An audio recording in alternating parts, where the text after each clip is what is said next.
Okay, guys, we're going to go a real quick test to make sure that you have all the scenes. Okay. Hey, Rosalind, can I get you to, Rosalind and Michelle, can you all hear me? Yes. Oh, yeah, we hear you fine. Okay, Yes. we're going to go ahead and run through the scenes and make sure your names are spelled correctly. There's Rosalind Kahn. There's Michelle. There's Luke. There's Lynn Brown. Hello. Yep. Been a long time. So we have Rosalind versus Luke. Rosalind versus Lynn. Michelle versus Luke. Michelle versus Lynn. Perfect. Okay, so there we go. All the names should be spelled correctly. And I believe we got all our scenes. Yeah, Okay. this is pretty good. And I hope, Adamola, if you're on Zoom, I hope you really like the new graphics. Inspired by the good doctor himself. It looks nice. I love it. Yes. Oh, we've got more for you too, Doc. We're so missed you. Oh, God. Did you already get home? Did you get home yet? Or are you still driving? Never mind.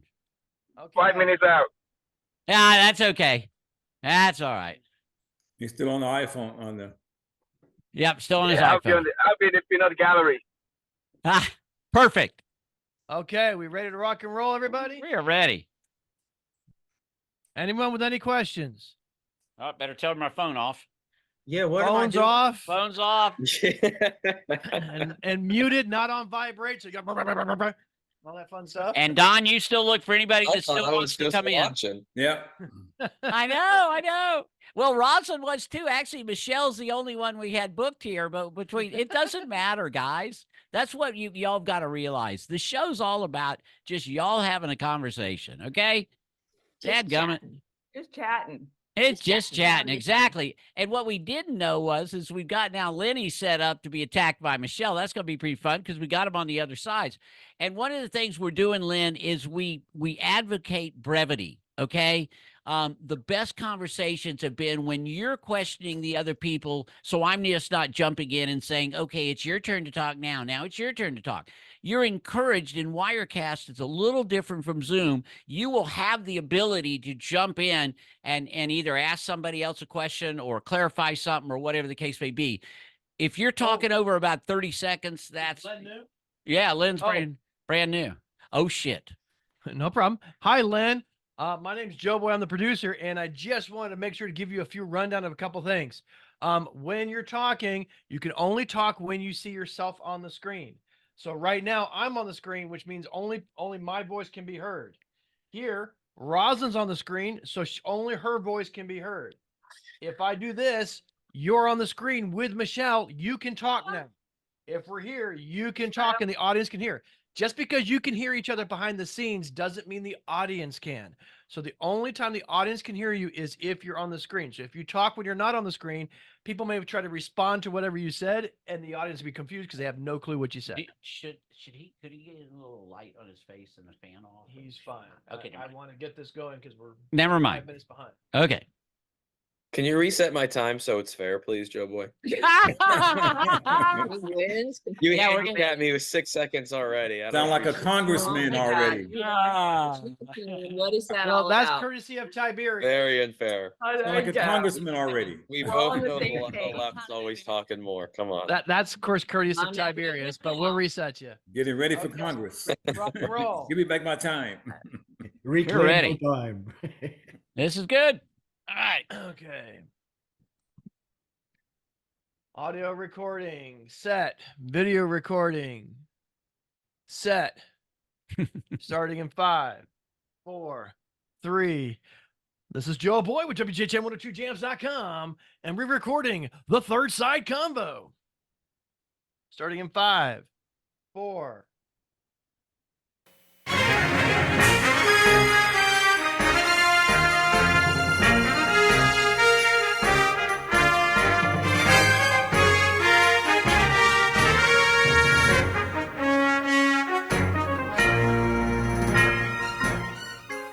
Welcome to The Third Side Convo with your host, Bob Phipps.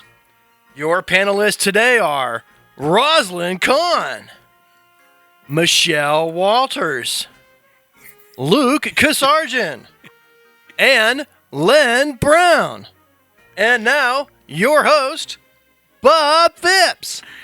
Welcome, everyone, to the Third Side Convo, the show that the fun never stops. I tell you, we've already had some fun pre-show talking to the people, and we've had people actually meet each other, didn't even know that they were going to be on the show together, so we're going to have some fun. Today, we're going to talk about apparently at least the latest polls are showing that the most important topic on the minds of everyone today in this country is immigration.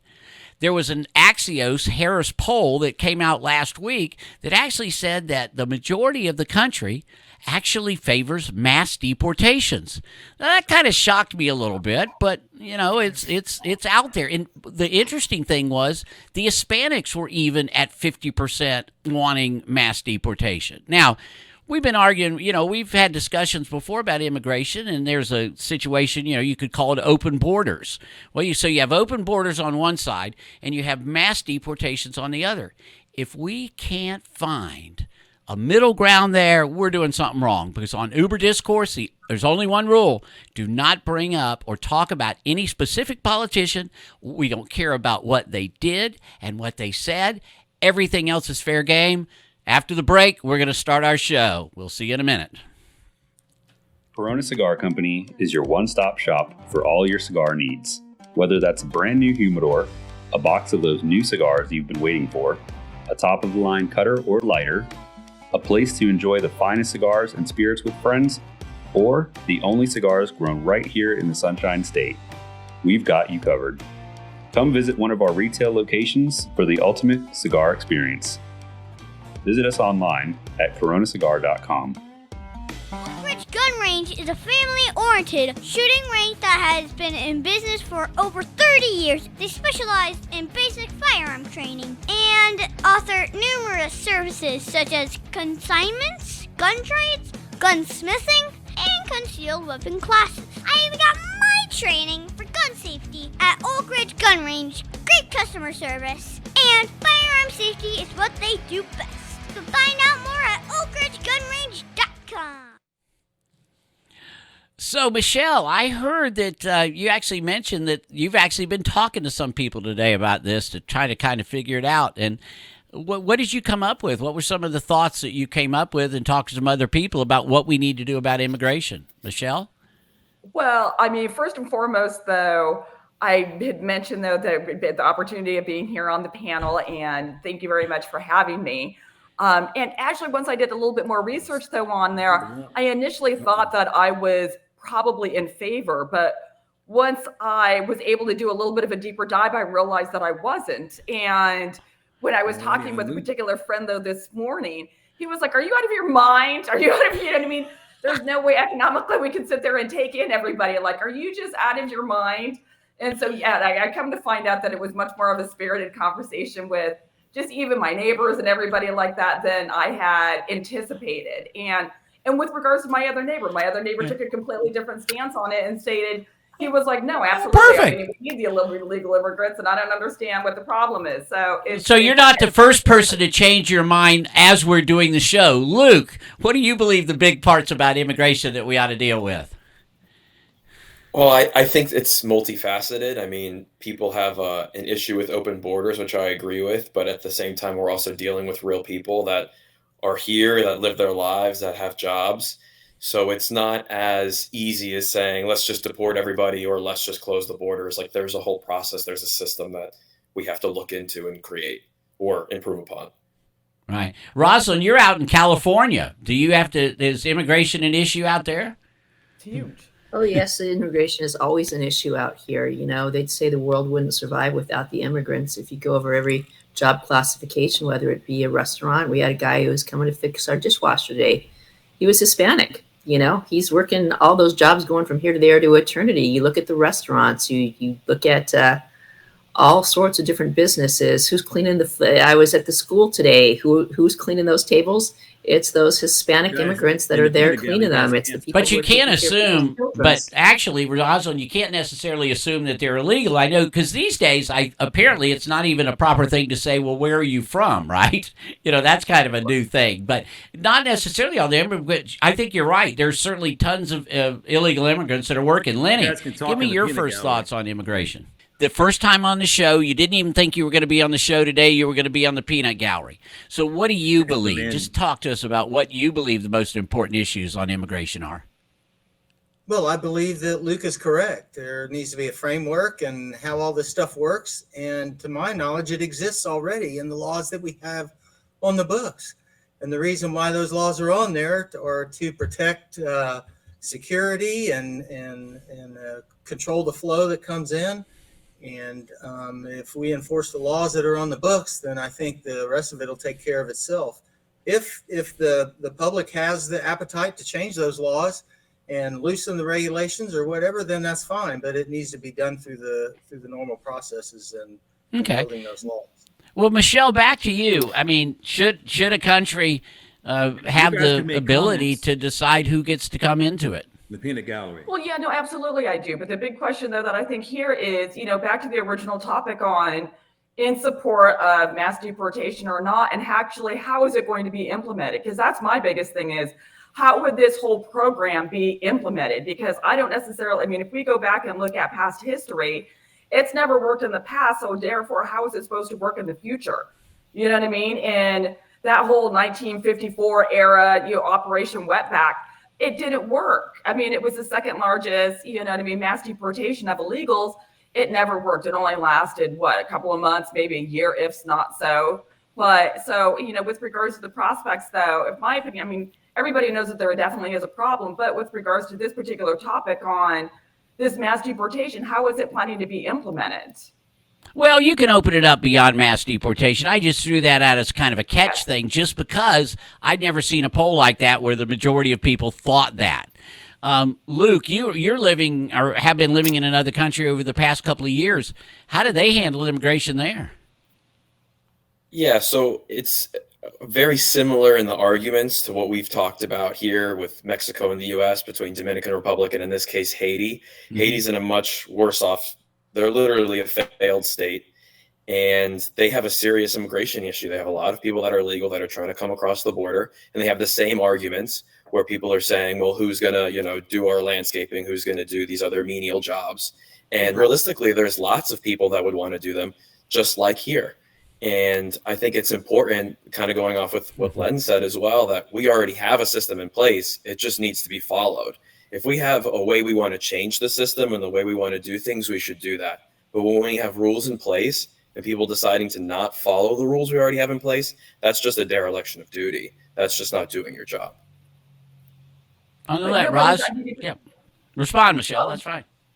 Oh, no, Okay. I was going to be like, but the fact of the matter is, though, the rules and the laws, they're not being implemented. They really honestly aren't. And there's no consequences to their actions. So therefore, it's one of those, it's very easy for people just to, bounce back and forth across the border. It's one of those to where I feel like there just needs to be much more of a comprehensive plan that's actually really, truly going to be lived by the law. But we already do have one. It's just not being, appreciated. And I don't know about for you guys, but for me personally, I do have a friend that is illegal in the country that is a friend of mine from Dominican Republic. And all of her family, I'd say 80% of them have made the journey across the border. It took them about a couple of weeks. And they all complimented about how easy it is during these current times and how it's never been this easy before. And it was very hard for me because this is a personal friend of mine that I really enjoy, but also saying that they snuck into my country and, hey, we got away with it. And I also have other friends on the flip side that have been waiting for years and years and years from Belarus, from Ukraine, who have been trying to get either through asylum or just following the proper process to get into the country, and they are basically being vetoed and downvoted as opposed to people that are just sneaking across the border, getting a lawyer and saying, okay, I'm here, good luck getting rid of me. And personally, I just find that to be very unfair. And it also puts me in a tough middle ground because I see both sides. All right. Rosalind, you're up. You guys can talk on Yes, I am up. Urban Gym. So, Thank you. yes, I do know the Okay. story of a person in a group that I was at whose wife is stuck in Tijuana because she doesn't have the legal paperwork. And, they have those trials and tribulations, but it comes down to, as we say, enforcing and making sure those enforcements work. And there are plenty of things to get in ways of other things becoming more important than that it just gets pushed off aside. And so, if you push enough buttons and you do enough things, people can sneak in any way that they can. So to me, the question becomes, how do we enforce those laws, and how do we make them something that, it's the most important thing that we do? And that's kind of my opinion, is figuring out a way to make them into enforceable so that they can go ahead and happen. Oh, well, let's talk about that after our break, and we're going to go and talk. Well, after our break, we'll talk about how we can actually do stuff and what can we put into place and actually enforce it. The Tri Show would like to thank Boggy Creek Airboat Adventures for being one of our sponsors. I got to go on an airboat and saw a real gator. I even got to go to the gem mine and mine for some gems. We ate a steak dinner at the restaurant and even got some gator rights. If you want to have a blast with the entire family, I suggest you go to www.bcairboats.com right now. Get your tickets today. The website again is bcairboats.com. Aw, Dad, my computer's slow again and I can't play my games. Call Your Computer Solutions today, and we will scan for viruses and clean that computer up remotely and make it fast again. Our phone number is 407-826-0810. Thanks, Dad. My computer's fast again. Now I can do my homework. Thanks for calling Your Computer Solutions at 407-826-0810. All right, and we're back. Now, Lenny, we haven't had much of you. You're kind of new to this thing. What's interesting is that a lot of people on the left have said, if we wanted to, let's say, enforce our immigration laws, does that mean that construction's not going to be done anymore? I mean, you're kind of around the business atmosphere. Do you think that employers don't want immigration laws enforced? I think there's a group of employers who like that. That everything's off the books, and that kind of leads to even more other activity that really shouldn't be going on either. I mean, that then the employers are complicit in it. And there was a philosophy at one time where you penalize the employers so that they're deterred from hiring illegals. But I'm not sure how effective that's going to be either. But at the same time, to the points made earlier, yeah, that work is going to get done one way or another.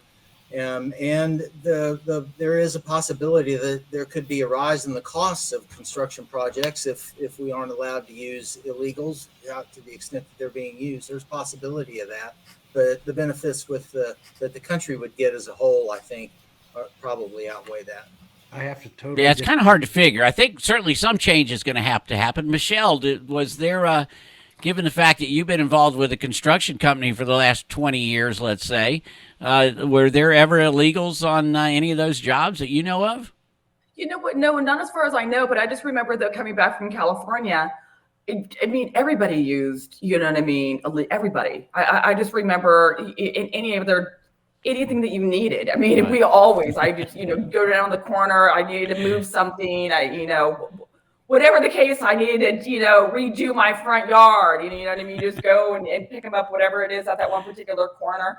So it was one of those where at least I felt in Southern California. I can't speak for O'Leary or some of the other portions, but it's a fabric of that society. I mean, there's no way that businesses would be able to sit there and survive without them.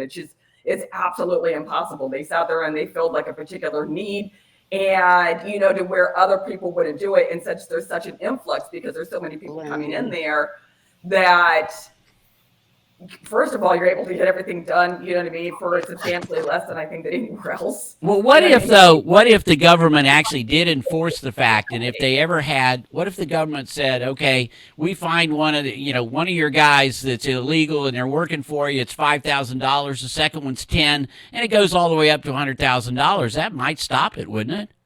You know what, though? It might stop it, but I would also kind of look at, with regards to, And I know this is jumping into a completely different kind of subject or a different area, but just really trying to sit there and figure out other possible solutions and looking at other countries and other frameworks and other, you know what I mean, other different places to where, you know, it's not necessarily punishing the corporation, but maybe it's putting the responsibility in other directions Right. compared to just strictly the corporations. Okay, well, let me go back. Luke, why do you think we have such a problem? I mean, I take it you're talking about the Haiti Dominican Republic thing. That's a huge issue, right? Because of the fact that they want to go from one to the other. Is there anything we can do about other than make our country less, what do we want to say, desirable? You know, I guess we're working on that right now. Of course not. No, of course not. Of course not. I think the reason why so many people want to come here is because of how desirable the country is to begin with. These friends that I have from all these different countries are not saying, hey, we want to go to Venezuela, we want to go to Cuba. They say, no, we want to come to the United States of America. And I think that's something to be proud of. I think we should just, again, enforce the rules we have. And going off of what Michelle was saying, you know, looking at other countries, the other countries enforce their borders and they follow the rules. And going off of what Len was saying as well, with employers hiring illegal employees, I saw that a lot in Dominican Republic as well. And it was really bad for the employee. The employee didn't have the same protections and rights a normal citizen would. They didn't get the same benefits. And in fact, it was actually worse for the employees because the employers would use their labor, and at the end of the project, they would get them all deported and not have to pay them. Wow. So the employer, is terrible process, but there was nothing they could do. So they are, going off what he said, are also complicit in the same scenario as well. Rosalind, I mean, obviously you're not for necessarily open borders, right? I mean, you believe that we've got to have some laws restricting it, and obviously California's, you know, Texas and Florida or and Arizona, right, are going to be the biggest states that are being affected by it. What do we got to do? Well, you know, just going off of what Nick had said, is you look at the farming industry, and the farming industry is that whole system, and you think of the schools and how that parlays into it. The fields are open X number of months of the years. That's when the families move in, and when they're low tide or nothing out, the families move out, and you know the kids go from school to school to school because it's where the work is and where the work is available. And you can't say, Ma and Pa, we're not gonna. You know, we got to keep Johnny in the school because that's what he needs. You know, you got to put food on the table, and they're going to go where the work is at. So it's how do we put food on Americans' tables and yet pay people a decent wage and survive in our society with what's going on and what's happening. So yeah, you know, the way the law actually is written, you're only allowed here to come for asylum. That you're allowed for asylum, but you're not for economic reasons. I don't know if y'all realize that, but apparently, you know, you can't get to the border and say, I want to have a better life. You have to. So everybody, from what I understand, they're all coached on, you know, saying it's asylum. It's asylum. You know, it has nothing to do with better economic. Yet we know it's almost like we're lying to the whole situation. We're not taking it into account, are we? Lenny, what about you? Well, before we let all these people in the last 3 years, how did we get construction projects done? You know, there's a whole lot of people, and I would say that it's possible to get all that stuff done and avoid the abuses that you were talking about, Luke. I mean, that's yeah, you come here, maybe that's better than where they came from. I don't know, but I mean, to me, the workers ought to be treated fairly as well. And, you know, if they come in legally, then there's a possibility for them to be, you know, enrolled in Social Security and all the other things that go along with that, with being a legal employee and operating on the right side of the law with that.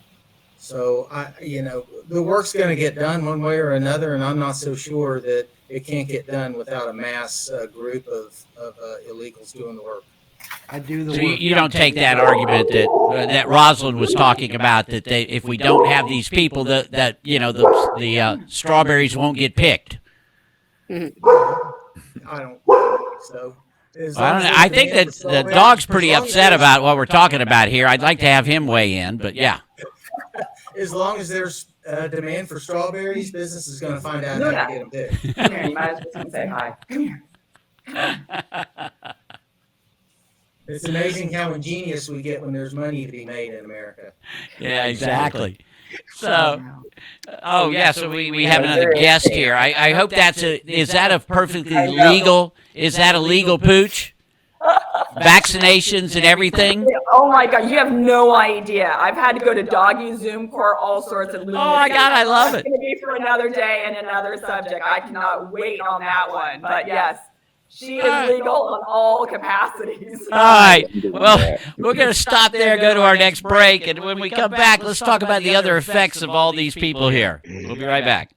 Corona Cigar Company is your one-stop shop for all your cigar needs. Whether that's a brand new humidor, a box of those new cigars you've been waiting for. Yeah, So man. you're It's saying like keep- it's Sorry, go like ahead. when you hear these conversations, and what people are missing is the fact that if we have a law and we're not able to enforce it, that's on us. And most of the jobs that Americans do not want to do, Yeah, the mundane. people, the immigrants are doing them. They're the one doing all the job. No Americans want to go in and pick apples, pick oranges, and pick strawberries. That's why Florida is going to be losing out in $12 billion this year because of all the immigrants have moved north. And now they're working there now. So we have our farmers here struggling because nobody's help pick the oranges and all their fruits that they're producing. All right, for our final segment, one of the things we're going to try to do is we're going to try to look at the other side. So let's say, for example, if you kind of came on the left and you don't would argue that position, what are the arguments on the other side that actually have validity? So Joe Boy's come up with a new way. Joe Boy, why don't you show us a new way we're going to do this? So let's say we put Luke on first, and Luke, you're going to have something showing there that's going to keep you. So we want your comments within this amount of time. You ready? On three. Ready? Go. All right, I'll try. Go. So on the left, I'd say it's okay to be able to have people to come into the country. We just need to be able to have an expedited process and a more secured border that allows it, while still allowing the people that are already here to be able to continue to working as they are. Excellent. Excellent. Michelle, you're on the clock. Oh, with me, my personal opinion, though, with regards to this is it's a huge problem. We have more people than what we can possibly even, disseminate throughout this country, with regards to utilization of companies, this and that. There's going to have to be, I think, much stricter rules on deterring them from coming in, and also some additional measures on, not necessarily with, companies being punished, but certain sponsorships to where making it, if people want to go into asylum situations or whatever, they're going to have to be financially responsible. And all right, that's it. That's it. Lynn, you're up. Tell us what the actual left has right about this. Are they just because they're caring people and you're not a caring person? What is it? Okay, Well, you're on the clock right now. I think what they have right about it is the bulk of these people who are coming here want economic opportunity, want to better their lives. No. The problem, or I'm not going to mention the problem, but I think that's probably the main thing is that, we have a great country here with opportunity for everybody that most of the time is pretty equal. And so, people who want to come here and make lives of their own, that's a better life. That's how our country was founded. Yeah, there's a lot to be said that our country, one of the reasons the country is so great that we tend to get the pick of the litter, or whatever you want to say, we get the best of everybody because they've got to go through something to come here, don't they? And I think all of us here appreciate the courage of what it takes to do to get here. We just want those good people. Okay, Rosalind, you ready to get on a 30-second clock? You never seen one of these before. Ready? Flip it, Joe. I think it's right that there's a system out there, and we need to make sure that system works correctly so that we can get the people in that need to be here with the rules that go along to make that happen. And that is what I see the left side has gone ahead and said. Okay, and on the right, as far as keeping people out, is there any Well, that's all right. That's your 30 seconds. Lenny, we're going to go back to you. And again, take it from this standpoint. When they come here, should they be accepting this as their country? Is that, I'll throw out the word assimilation, can sometimes be considered a bad word, but when somebody comes here, is that what we're hoping for? You're on the clock. I think what we should expect and require is that they integrate themselves into life in America, and they don't try to bring their country here and change America to be like their country was. If they wanted to do that, why didn't they stay in their country? Why are they fleeing? Well, but we are what they call a melting pot. Is that right? That's We're true. supposed to. Kind of like a melting pot. All right. There's All right, benefits to that. Michelle, what do you think about the concept of assimilation when they come here? I think you're about to get on the clock. Oh yeah, no, you know what though, I agree with Lynn though, with regards to when they come here. Yes, no, it's going to be much more that they're going to have to be ingrained in our culture than ours and theirs, and it's an appreciation though of different people and bringing in the flavors of the world. But at the end of the day though, they're going to have to sit there and follow our rules and our way of life here. All right, Luke, let's put you back on the clock on the assimilation concept. I think there's a distinction we need to draw between assimilation of just like rules and laws and assimilation of culture. I think people are allowed to bring their culture and keep their culture, their music, their food, their lifestyle.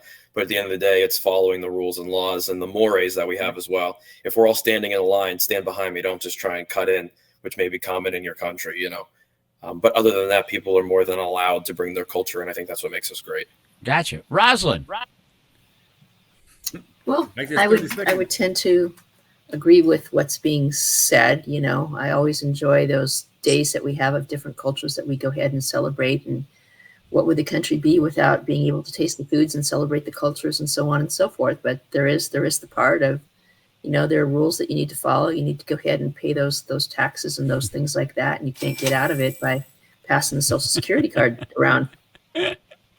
Okay, perfect. What about another one here? Let's get on the clock for this one. Anybody that's known somebody that's properly immigrated here, will say, has to take a citizenship test. And by God, I think they even have to know English. Let's start with Lenny on that one. Yeah, that is certainly going to help them be more successful with their endeavors by understanding the basics of what American life is about and being able to speak English. I would agree with that. Got it. So you're all for that. Yeah, because in all sorts of countries, Australia, you can't go to Australia. Japan, of course, you couldn't even immigrate to Japan. They wouldn't even let it. We've got like the loosest laws of anybody, I guess. Okay, Michelle, what about you on English? Oh, no, absolutely. I think that absolutely it should be a requirement, though, to be able to sit there and speak English. And not only that, but like you stated, it's one of those, I'm on fire. It's on. You know what I mean? That's one of the requirements, though, with regards to a lot of these other countries. So absolutely. I know way too many people that have been here. They don't speak English. They've been here for 30 years and they don't. And I find that as a crying shame. It's just, it's sad. All right. Okay, we got two. Let's see. Who's next? Luke on that one? Or let's see. Who we left out on that one on the English? Luke? Well, Luke, my time's running, so I think I'll go. I actually don't believe that is a requirement. Okay. Also, I am pretty sure that the U.S. doesn't have an official language technically, even though most of our government documents are in English. And that proficiency test, I also believe you can request it in a language you like. It doesn't have to be in English. So if they want to take the test in Spanish, they can. And the third point to that, I think most Americans would absolutely fail the citizenship test. Most people don't even know what the three branches of government are. So. All right, that's it for you. Rosalind, you got 10 seconds to wrap up. Just on the English, would you say that it has to be, they have to learn it?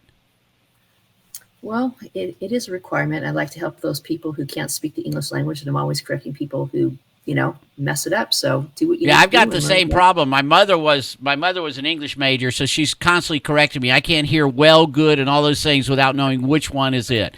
Thank you so much for the show today. A lot of fun, and we will see you next time on the Third Side Convo, where we will find middle ground everywhere we can. Thank you so much, everyone. Corona Cigar Company is your one-stop shop for all your cigar needs. Whether that's a brand new humidor, a box of those new cigars you've been waiting for, a top-of-the-line cutter or lighter, a place to enjoy the finest cigars and spirits with friends, or the only cigars grown right here in the Sunshine State, we've got you covered. Come visit one of our retail locations for the ultimate cigar experience. Visit us online at coronacigar.com.